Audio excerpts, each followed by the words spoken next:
జన్మ కర్మ పాపము నుంచి విడుదల పొందుతారు. ఇది ఉచితమైనటువంటిది, ఇది ఫ్రీ గిఫ్ట్. మనము ఏమీ ప్రయాసపడ అవసరం లేదు. మనం ధనం కోరుకోవట్లేదు, మన డబ్బు కోరుకోవట్లేదు, మన బంగారం కోరుకోవట్లేదు. మనం ఒకే ఒక్క మాట, మనం జన్మ కర్మ పాపం మన మీద ఉన్నది. ఆ పాపం విడిపించబడాలని అంటే ప్రభు అయిన యేసయ్య నేను పాపి నన్ను క్షమించని ఎవరైతే మరి పలుకుతారో వారికి ఆ రక్షణ భాగ్యం ఇవ్వబడుతుంది. ఈ లోకంలో గమనించండి, దేవుని యొక్క దయ పొందాలని, మోక్ష భాగ్యం పొందాలని మానవులు అనేక రకములుగా ప్రయత్నాలు చేస్తున్నారు. కానీ అయితే మానవుడు చేయవలసింది ఏదీ లేదు. ఒకే ఒక్క మాట, చాలా సులువైనది, తేలికైందే దేవుడు మన ముందు ఉంచాడు. ఏంటి అని అంటే నేను పాపిని నన్ను క్షమించని ఒకే ఒక మాట పలకగలిగితే ఆ ఒక్క మాటే మనల్ని దేవుడు ఎవరో తెలుసుకునేలాగా చేస్తుంది.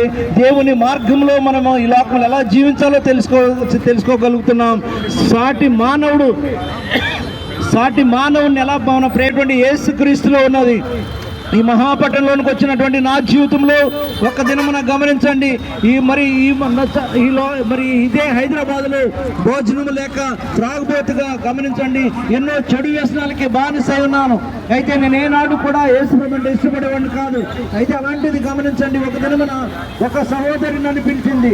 నాకు ఇష్టం లేకపోయినా, ఇష్టం లేకుండా నేను ఈ మాటలు విన్నాను. కానీ ఆ రోజే దేవుడు నా జీవితంలో 2 కార్యాలు చేస్తాడు. ఒకటి, అదే రోజున 12-13 సంవత్సరాల సిగరెట్, తాగుడు, సినిమా, పేకట అన్ని చెడు అలవాట్ల నుంచి దూరపరిచాడు. అంటే ప్రభు మనకు విడుదలిచ్చే దేవుడు, ప్రభు మనకు రక్షణ ఇచ్చే దేవుడు, ప్రభు మనకు పాప క్షమాపణ ఇచ్చే దేవుడు. నేను ఏ ప్రయాసపడి పొందలేదు.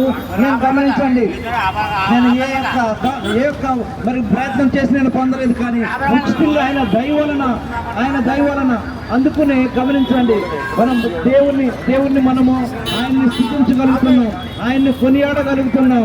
కాబట్టి గమనించండి, ఇప్పుడు ఆయన ప్రభు అయినటువంటి యేసయ్య సృష్టికర్త అయిన దేవుడు, నిన్ను నన్ను అందరినీ కూడా ప్రేమించే దేవుడు. నన్నెంతగా ప్రేమిస్తున్నాడు, మిమ్మల్ని కూడా అదే ప్రేమతో ప్రేమిస్తున్నాడు. సర్వలోకాన్ని ఆయన ప్రేమిస్తున్నాడు. కాబట్టి అందరికీ గమనించండి, ఆహారం ఇస్తున్నాడు ఆయన నీరు ఇస్తున్నాడు దాహానికి. గమనించండి, కరోనా టైంలో ఆక్సిజన్ పీల్చుకోలేక, గాలి పీల్చుకోలేక ఇబ్బంది పడుతున్న వారికి లక్షల బిల్లు కట్టి ఆక్సిజన్ తీసుకున్నాం. కానీ మనం జీవించినంత కాలం ఉచితమైనటువంటి గాలి, ఆయన నీరు. గమనించండి, ఈ లోకంలో నేను కష్టపడుతున్నాను, నా చెమట నేను తింటున్నానని చాలా మంది చెప్పేవాళ్ళు ఉంటారు. కానీ గమనించండి, మన దాహం చేస్తానంటే నీరిచ్చేది ఆయన, మనం బతకాలంటే ప్రాణవాయువు ఇచ్చేది ఆయన. గమనించండి, ఆయన ఉచితమైనటువంటి ప్రేమ ద్వారా మనం బ్రతుకుతున్నాం. అయితే ఆయన ఎవరిని కూడా ఆయన తృణీకరించే దేవుడు కాదు. సర్వలోకాన్ని ప్రేమిస్తున్నాడు, సర్వ మానవాళిని ప్రేమిస్తున్నాడు.